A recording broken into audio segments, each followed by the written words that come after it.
Assalamualaikum warahmatullahi wabarakatuh. Waalaikumsalam warahmatullahi wabarakatuh. Alhamdulillahirabbil alamin. Kita bersyukur kepada Allah Subhanahu wa taala yang telah memberikan karunia kepada kita berupa kesempatan, kemauan dan kemampuan untuk sama-sama duduk belajar dari kitab A'malul Qulub dari Syekh Munajjid Hafizahullah taala. Dan kita tidak berpanjang kalam, kita langsung saja perbincangan mengenai mahabbah ya. Mahabbah. Tafadhal. Bismillah, alhamdulillah, salatu wassalamu ala rasulillah wa ala alihi wa ashabihi wa mawalah amabad. Kita lanjutkan membaca kitab A'malul Qulub karya Fadilatul Syekh Muhammad Shalih Al-Munajjid hafizahullah ta'ala. Kita masuk di bab, masih di mahabbah tapi di pembahasan baru, yaitu al-asbabul jalibatu li mahabbatillahi ta'ala. Sebab-sebab yang bisa mendatangkan rasa cinta kepada Allah ta'ala. Qala musannif hafizahullah ta'ala wa nafa'anallahu bi ilmihi fid dharaini. Inna alal muslimi an yas'a bi kulli taqatihi wa juhdihi liyakuna muhibban lillahi ta'ala. Sesungguhnya sepatutnya bagi seorang muslim yaitu dia berusaha dengan segenap daya upayanya untuk menjadi pecinta Allah ta'ala. Li ajli hada nasta'ridu huna ba'dal asbabil jalibati li mahabbatillahi subhanahu wa ta'ala fi qalbil abdil mu'min. Dan untuk tujuan itu kita akan paparkan di sini sebagian dari sebab-sebab yang bisa mendatangkan rasa cinta kepada Allah Subhanahu wa taala di hati seorang hamba yang beriman. Yang pertama yang bisa mendatangkan rasa cinta adalah qiraatul Qur'ani bitadabburi wa tafahumi li ma'anihi. Yang pertama adalah membaca Al-Quran dengan mentadaburi dan memahami makna-maknanya. Wa ma'rifatu ma uridu bihi, dan berusaha mengetahui apa yang dikehendaki dengan Al-Quran tersebut. Qala ta'ala, Allah ta'ala berfirman, afala yatadabbaruna al-Qur'ana am ala qulubin aqfaluha. Apakah mereka itu tidak mentadaburi Al-Quran, ataukah karena hati mereka itu sudah terkunci? Di sini Allah Subhanahu wa taala mempertentangkan antara tadabbur dengan hati yang terkunci. Artinya ketika seseorang itu dia mentadaburi Al-Qur'an, maka itu bisa menjadi miftahul qalbinya, menjadi kunci pembuka hatinya. Sementara orang yang tidak mentadaburi Al-Qur'an bisa jadi itu karena hatinya telah terkunci atau itu akan bisa membuat hatinya terkunci. Wallahu a'lam. Dan waqala ta'ala, Allah ta'ala berfirman, kitabun anzalnahu ilaika mubarakun liyatadabbaru ayatihi waliyatadzakkara ulul albab. Ini adalah sebuah kitab yang penuh keberkahan yang Allah turunkan kepadamu wahai Muhammad. Untuk apa? Liyatadabbaru ayatihi. Agar mereka mentadaburi ayat-ayatnya. Waliyatadzakkara ulul albab, dan agar orang-orang yang berakal itu mengingatnya atau berzikir dengan Al-Quran. Nah, uniknya di sini Allah Subhanahu wa taala menyebutkan bahwa kitab yang penuh keberkahan ini anzalnahu ilaika, kami turunkan kepadamu. Kemudian tujuannya adalah liyatadabbaru ya, agar mereka mentadaburi. Jadi diturunkan kepada engkau, kan kitabnya Nabi Muhammad, tapi tujuannya agar mereka mentadaburi. Artinya Nabi Muhammad itu mengajarkan Al-Quran kepada umatnya agar mereka mentadaburi. Itu kita semua itu mentadaburi. Jadi bukan hanya Nabi Muhammad saja yang mentadaburi, tapi kita umatnya ini yang mentadaburi ayat-ayatnya. Kemudian fahada huwa al-maqsudul a'dhamu. Ini adalah tujuan yang utama. Wal matlubul ahamu min inzalil Quran, dan yang menjadi tuntutan yang paling penting dari diturunkannya Al-Quran. Yaitu apa? An yasghala qalbahu bitafkiri fi makna ma yaqra'u. Yaitu agar orang yang membacanya itu menyibukkan hatinya dengan makna-makna apa yang dia baca dalam Al-Quran itu. Wa yatajawaba ma'akuli ayatin bi masyairihi, dan dia berinteraksi dengan setiap ayat yang dia baca dengan perasaannya. Ditadaburi, dipikirkan, kemudian ada interaksi dengan apa yang dia baca. Wa hissihi, juga dengan indranya. Doaan baik berupa doa, jadi bentuk interaksinya itu adalah misalnya ketemu dengan ayat-ayat yang penuh harapan, maka dia berdoa mohon pada Allah. Wa istighfaron, jika bertemu dengan ayat-ayat yang memicu atau memantik rasa bersalah, maka dia beristighfar. Wa rajaan, dan juga berharap pada Allah Subhanahu wa taala. An Hudzaifah radhiyallahu anhu qala, dari Hudzaifah beliau berkata, "Shallaitu ma'an Nabi sallallahu alaihi wasallam data lailatin faftataha bil Al-Baqarah." Aku salat bersama Nabi pada satu malam, yaitu salat malam. Kemudian beliau membuka dengan surat Al-Baqarah. Fakultu, maka aku berkata, yarka'u indal mi'ah. Barangkali Nabi akan rukuk setelah selesai 100 ayat. Summa madho, kemudian ternyata berlanjut. Fakultu, maka kemudian aku berkata, maksudnya berkata pada diri sendiri, mengira gitu ya, ngira-ngira. Yusolli biha fi rokaatin. Mungkin beliau akan baca Al-Baqarah dalam 1 rakaat. Famado, ternyata lanjut lagi. Fakultu yarka'u biha. Summa iftataha An-Nisa. Kemudian beliau lanjutkan dengan membaca surat An-Nisa. Faqara'aha, membaca surat An-Nisa. Summa iftataha ala Imran. Kemudian membaca surat Ali Imran. Faqara'aha. Yaqra'u mutarossilan. Nah, beliau itu membaca dengan tartil. Idza marra bi ayatin fiha tasbihun sabbaha. Kalau beliau melewati sebuah ayat yang itu isinya tasbih, maka beliau bertasbih. Wa idza marra bi su'ali sa'ala. Ketika lewat ayat yang berisi permohonan kepada Allah, maka beliau memohon pada Allah. Wa idza marra bi ta'awudi ta'awada. Ketika lewat ayat yang mengandung permohonan perlindungan, maka beliau ta'awud, meminta perlindungan kepada Allah Subhanahu wa taala.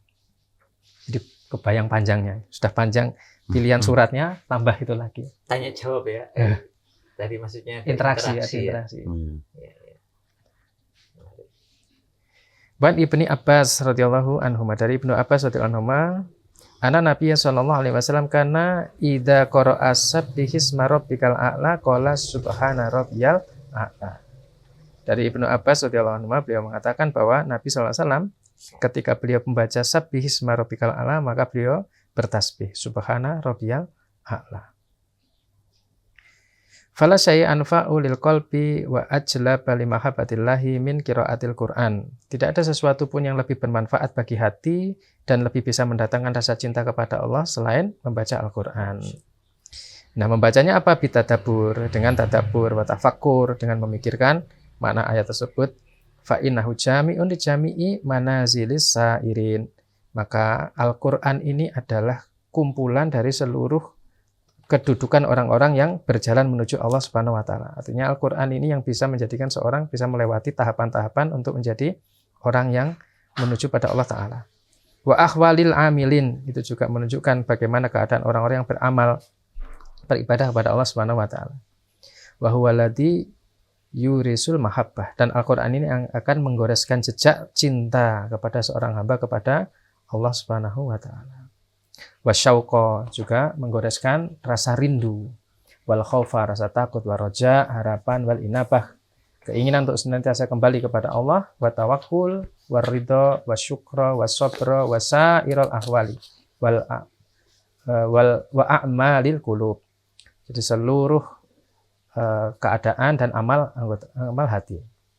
Sumayas juru anis sifatil madmumah, dan Al-Qur'an ini juga yang akan mewanti-wanti dengan tegas dari sifat-sifat yang tercela.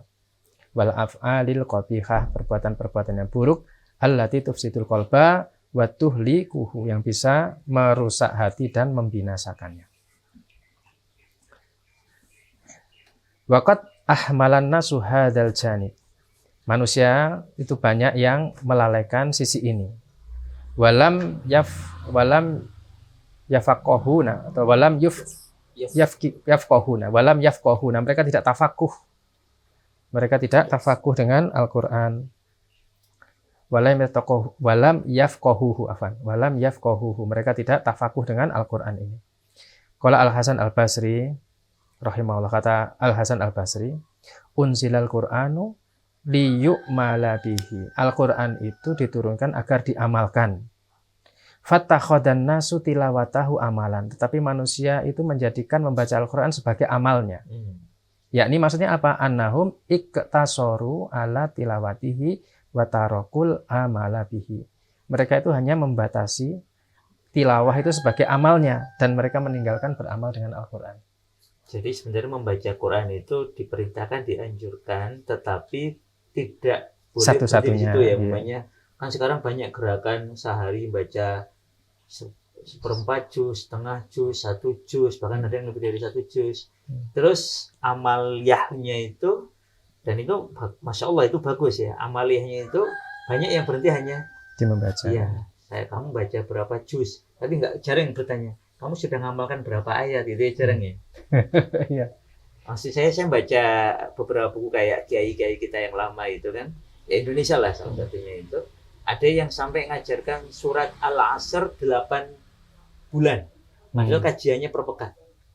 Karena ternyata kajiannya itu bukan hanya kajian tafsir biasa, tapi kajiannya adalah tadabbur dan tadi beramal dengannya. Setelah paham terus ditanya, lah sudah diamalkan belum? Belum, ya sudah ya kita amalkan.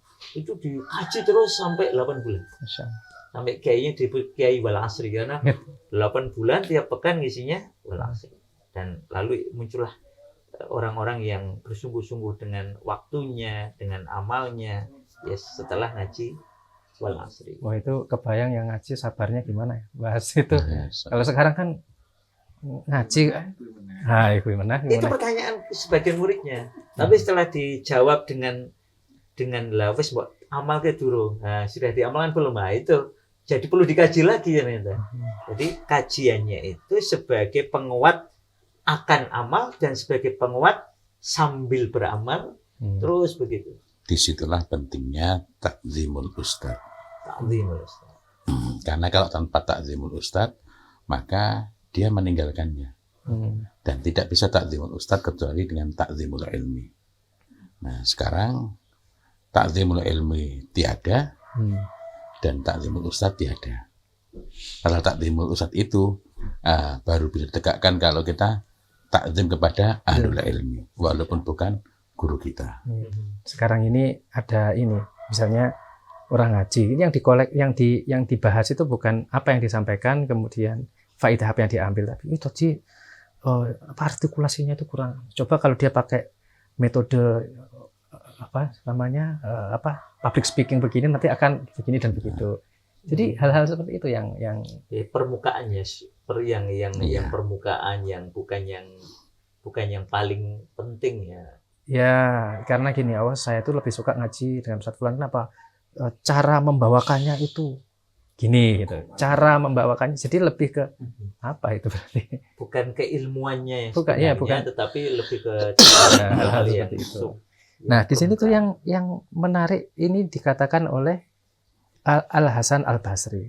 Itu di zaman beliau sudah menyoroti ada perilaku seperti ini. Orang-orang sudah membatasi hanya dengan membaca saja. Dan yang perlu kita ingat adalah apa yang digelisahkan oleh Imam Hasan Al-Basri boleh jadi sekarang ini adalah tingkatan tertinggi yang dapat kita lihat. Karena sesungguhnya yang risau dengan hal ini bukan hanya di masa Imam Hasan Al-Basri.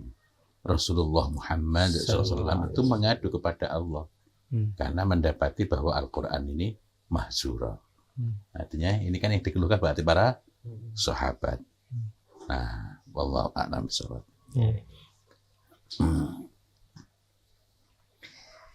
Kemudian fatafakuru fil Qur'ani wa tadabburuhu aslu salahil qalbi. Tafakkur, kemudian tadabbur Al-Qur'an ini adalah pangkal dari perbaikan hati. Wal amalu bihi mutammimun lidalika. Dan beramal dengan Al-Qur'an itu akan menyempurnakan perbaikan hati tersebut. Walabudda lihada min hada gitu. Tidak bisa tidak bahwa lihada yaitu al-amalu bihi, beramal dengan Al-Qur'an itu min hada yaitu dari buah tafakkur dan tadabbur. Artinya kita bisa melihat ya mengapa banyak orang bisa khatam berkali-kali, bisa ikut program tilawah, bahkan bisa hafal Quran 30 juz, tetapi tidak melahirkan amal karena tidak ada ada wasilah yang dilakukannya. Sebabnya itu harusnya ada tadabbur, tafakkur, baru bisa melahirkan amal. Dan itu barangkali yang misalnya kita dengar berita tentang ini hafiz tapi kok dia menjadi predator misalnya, kan ada yang gitu, atau kiai yang menjadi begini dan begitu seterusnya lah, ada guru orang yang dia hafal Al-Quran tapi melakukan hal-hal ini, bisa jadi buah dari apa yang dikhawatirkan oleh Imam Al-Hasan Al-Basri itu, bahwa mereka ya sebatas membaca saja tapi tidak memahami maknanya sehingga tidak tahu harus bagaimana dengan Al-Quran ini mengarahkan hidupnya. Allahu a'lam. Itu poin yang pertama yang bisa mendatangkan rasa cinta kepada Allah Subhanahu wa taala, itu membaca Al-Qur'an dan mentadabburi serta tafakur.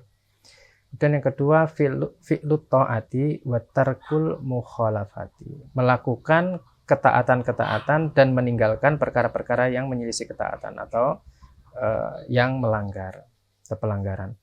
Qala Ibnu Hajar rahimahullah, mahabbatul abdi lillahi tahsulu bi fi'li ta'atihi wa tarku mukhalafatihi.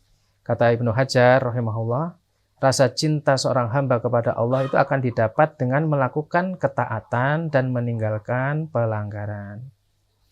Dan waqala Yahya bin Mu'ad rahimahullah, laisa bisadiqin man ad'a mahabbatallah wa lam yahfad hududahu.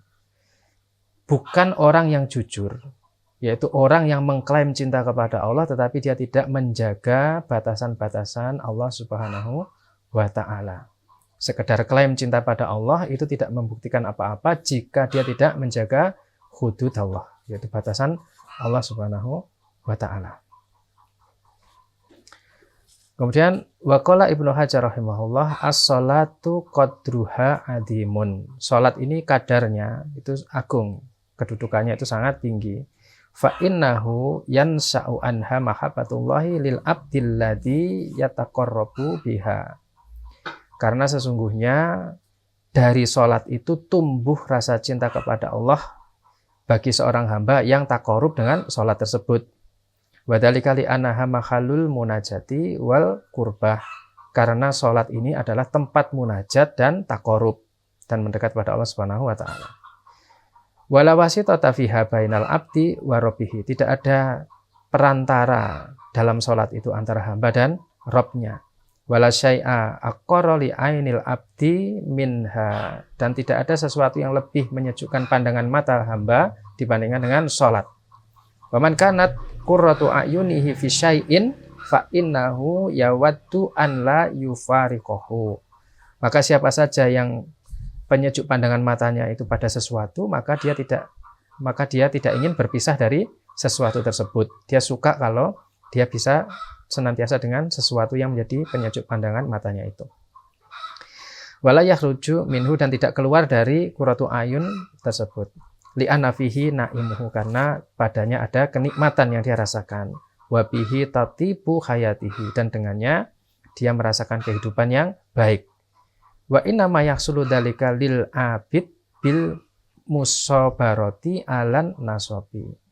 Dan seorang hamba itu bisa mendapatkan kenikmatan itu yaitu semata-mata dengan kesabaran yang luar biasa dari rasa lelahnya. Menjadikan sholat sebagai qurrata ayun itu hanya bisa didapat semata-mata dengan kesabaran yang luar biasa dalam menjalani, termasuk menaklukkan rasa lelah saat mengamalkan salat tersebut. Dan ini tergambar di hadis yang tadi kita baca itu ya, ketika Rasul salat malam, begitu menjadi qurrata ayun beliau, maka beliau sangat nikmat ketika membaca beberapa surat panjang tadi itu, yang kalau kita bayangkan kita tadi kan full ya, berarti ya membaca full Al-Baqarah. Urutannya menarik ya, setelah itu Al-Nisa dulu ya, di riwayat ini ya kan, riwayat yang lain. Ada dua, ada dua. Saya ngecek di ada dua riwayat. Memang riwayatnya Ali Imran dulu setelah itu. Saya pikirkan keliru apa sah cetak gitu kan, saya cek. Ternyata memang itu. Al-Baqarah, An-Nisa, terus Ali Imran gitu. Kalau di sini kan di situ kan urutannya. Nah, ya makanya. Tempat lain kan Al-Baqarah, Ali Imran, An-Nisa. Bukan, ada dua yang saya cek, dua hadis itu sama. Iya. Memang An-Nisa dulu. Iya, An-Nisa dulu. Nggak tahu kalau di riwayat yang lain Ali Imran dulu. Wallahu alam. Cuma yang saya cek. Dan ini Hudzaifah ya, karena Hudzaifah. setelah saya ada riwayat itu yang itu riwayatnya Ibnu Abbas ada. Ibnu Abbas juga panjang bacaan. Menarik ya. Iya. Al-Baqarah panjang. Iya, terpanjang itu. Saya sempat bertanya beberapa jamaah sepuh-sepuh itu, berkenan tidak ibu-ibu sholat boleh bareng-bareng, boleh sendiri, itu bapak-bapak satu rakaat satu Al-Baqarah. Hampir semuanya menjawab tidak. Masya Allah, artinya kelezatannya Rasulullah dengan sholat itu luar biasa. Dan kita akhiri di poin ketiga ini, ketiga poin. Iya. Taqarrub ilallahi binawafil ba'dal faraid. Itu di antara yang bisa mendatangkan rasa cinta kepada Allah adalah taqarrub, mendekat kepada Allah dengan amal-amal sunnah setelah amal-amal fardu.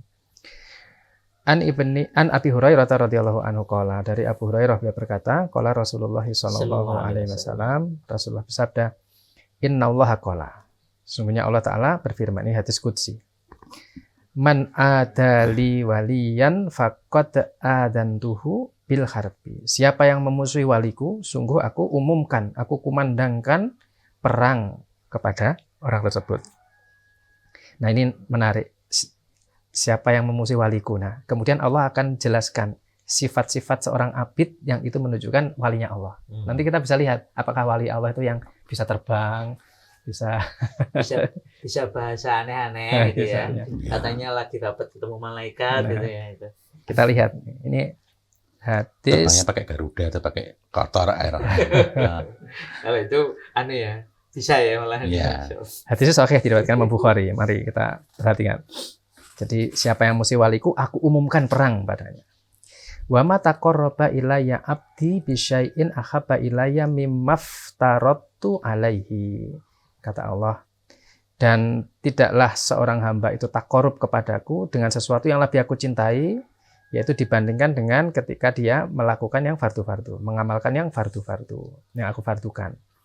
Wa ma yazalul abdi yataqarrabu ilayya binawafil hatta uhibbahu. Dan seorang hamba yang senantiasa mendekat kepadaku dengan amalan sunnah, maka akhirnya aku akan mencintainya, hingga aku mencintainya. Fa idza ahbabtuhu kuntu sam'ahu alladhi yasma'u bihi. Kalau aku sudah mencintainya, maka aku akan menjadi pendengarannya yang dengannya dia mendengar. Wa basarahu alladzi yubsiru bihi, dan penglihatannya yang dengannya dia melihat. Wa yadahu allati yabtisu biha, dan tangannya yang dengannya dia melakukan perbuatan atau memukul. Wa rijlahu allati yamsi biha, dan kakinya yang dengannya dia berjalan. Wa in sa'alani la u'tiyannahu, dan jika dia meminta kepadaku, sungguh benar-benar aku akan memberinya. Jadi ditegaskan oleh Allah, la u'tiyannahu, sungguh benar-benar aku akan beri, jaminan. Wala inista'adani, dan jika dia minta pertolongan, minta perlindungan padaku, la u'idzannahu, maka aku akan benar-benar melindunginya. Jadi di awal Allah sebutkan siapa yang memusuhi waliku. Kemudian disebutkan ciri-ciri seorang hamba yang Allah cintai, yaitu dia taqarrub kepada Allah dengan yang fardu. Kemudian taqarrub pada Allah dengan yang sunnah-sunnah. Yang paling utama fardu dulu ya. Jadi jangan gaya-gaya mengaku wali Allah, tapi yang fardu saja dilewati. Setelah fardu beres baru yang nawafil. Nah, kalau sampai sudah dicintai Allah, maka dia itu menjadi orang yang ahli hikmah. Karena tidaklah dia mendengar, melihat, kecuali itu di bawah petunjuk Allah Subhanahu wa Ta'ala. Dan ketika dia meminta, pasti diberi, ya ini.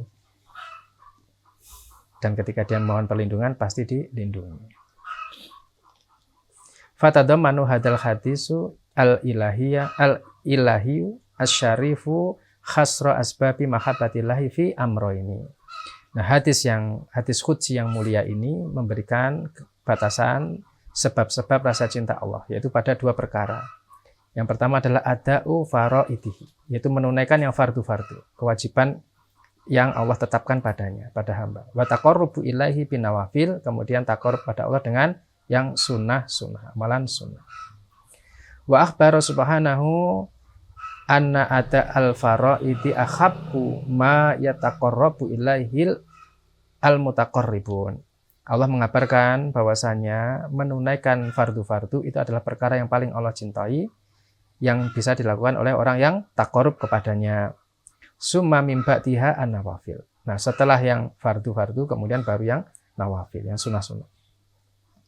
Wal abdu yastaksiru minan nawafili wala yazalu yuksiru minha hatta yasira mahbuban lillah. Nah, seorang hamba yang dia memperbanyak amalan sunnah dan dia istiqomah di situ, maka akhirnya dia akan menjadi orang yang Allah cintai. Wa idza sara mahbuban, dan jika sudah menjadi orang yang dicintai Allah, sagolathul mahabbatu an ayyi afkari wa khawatiri ukhra. Maka rasa cintanya itu akan menyibukkan dia, yaitu dari pikiran-pikiran, dari lintasan-lintasan hati yang lain. Ajnabiyatin ghoribatin anil ibadah, yang itu bisa mengganggu dia, memalingkan dia dari ibadah. Maksudnya kalau Allah sudah mencintainya, maka hatinya akan disibukkan dengan rasa cinta kepada Allah, disibukkan dari pikiran-pikiran, lintasan hati yang bisa memalingkan dia dari ibadah. Artinya memang qurratu ayun dia menjadi ibadah kepada Allah Subhanahu wa taala. Fala tahturu ala balihi, dan dia tidak akan peduli tentang keadaan dia. Wa idza ja'at fa innaha tansarifu wa tutraduhu bisur'atin.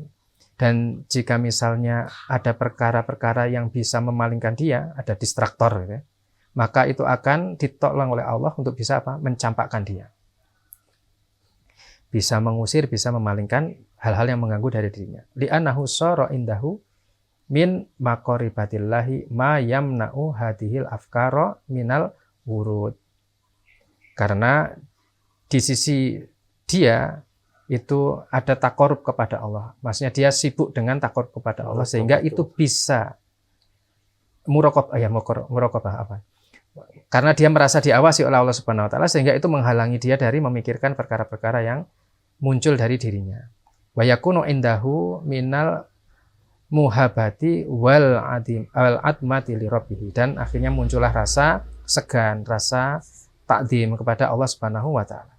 Ma yamna'u minal istigholi bi ayyin ajnabi an ibadatihi, dan akhirnya dia bisa mencegah dirinya dari bersibuk-sibuk terhadap sesuatu yang bisa memalingkan dia dari ibadah. Wa yakunu indahu minal ijlali lillah, dan akhirnya dia bisa takdim, meninggikan Allah Subhanahu wa taala senantiasa. Wal anasibihi, dan dia merasa senang dengan Allah. Wa syauqa ilaihi, dia merasa rindu kepada Allah. Ma yaj'aluhu daiman dzakiran, dia senantiasa ingat kepada Allah. Talian, dia senantiasa membaca firman Allah. Abidan, senantiasa beribadah. Amilan, dan beramal. Wa idza qila, jika dikatakan inna hunaka unasan, di sana itu ada orang-orang, wa hadza halu katsirin minal muslimin, dan ini adalah keadaan mayoritas muslimin. Yastaksiruna minan nawafil, dia memperbanyak amalan sunnah. Wahum muksiruna fil wajibat, dan dia terbatas dalam melakukan yang wajib-wajib.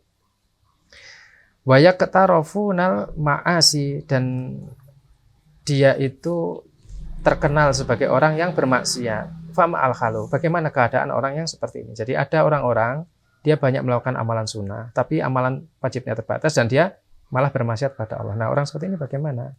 Fal jawab, maka jawabannya laisa al-khalu fi tarkin nawafil.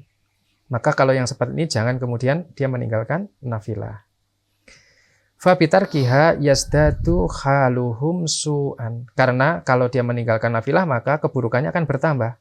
Li'ana nawafila tajburu naqsal faraid, karena nawafil itu bisa menjadi penambal yang menutup kekurangan-kekurangan fardu. Bal al-khalu fil baqa'i ala nawafil, akan tapi tetap dia melakukan terus yang nafilah-nafilah itu. Walakin alaihi an yusliha khalal wajibat. Nah, bersamaan dengan itu dia itu tetap harus memperbaiki perkara-perkara yang wajib. Wayam tani'a anil muharramat, dan juga dia menghalangi berhenti dari perkara-perkara yang haram. Wa yazida fi nawafil fahada huwas sabil. Nah, dia menambah, maksudnya istiqomah terus dengan amalan sunnah itu, ini adalah jalan untuk bisa meninggalkan perkara-perkara yang buruk yang lainnya. Jadi kalau misalnya ada keadaan orang seperti itu terus bukan ya wis berarti mandek wae ora usah sunat-sunatan. Apa gunanya? Apa gunane? Sing nawafil itu marak. Ya. Jadi mungkin sholatnya mungkin sering telat atau hanya sendirian di rumah. Tidak jamaah. Ya, pada laki-laki kan berarti ya harusnya sholatnya ya kalau bisa tepat waktu dan sebagainya. Atau sholat puasa wajibnya bolong-bolong padahal Ramadan, terus padahal kok dia malah rajin puasa sunnah. Nah, terus mungkin ya kita kan jadi kayak gitu itu mungkin yang perlu diperbaiki ya. Terus kemudian loh itu yang Allah cinta itu yang fardu-fardu lah, kamu kok nawafil fardumu nggak beres, puasa sunnah terus rajin tapi nek Ramadan bolong-bolong terus dia mikir wis mending ra usah blas. Nah itu enggak seperti itu. Kalau kata beliau tadi kan ya itu tetap dipelihara, tetap dijaga keistiqomahnya, tapi dengan memperbaiki yang fardu, karena dengan itu bisa jadi akan menjadi jalan untuk takarub kepada Allah dan bisa mendekat dan memperbaiki yang lainnya. Wallahu a'lam bishawab. Itu yang kita baca pagi ini, mudah-mudahan bermanfaat. Masya Allah, mudah-mudahan Allah Ta'ala ridhai majelis kita ini, Allah Ta'ala barokai majelis kita ini bagi diri kita, keluarga kita, keturunan kita, sahabat-sahabat kita, keluarga mereka dan keturunan mereka. Insya Allah kita akan ketemu lagi pada pertemuan berikutnya dan kita lanjutkan pembahasan masih tentang mahabbatullah. Billahi taufiq wal hidayah wa ridha wal inayah. Walhamdulillahi rabbil alamin. Wassalamualaikum warahmatullahi wabarakatuh. Waalaikumsalam warahmatullahi wabarakatuh.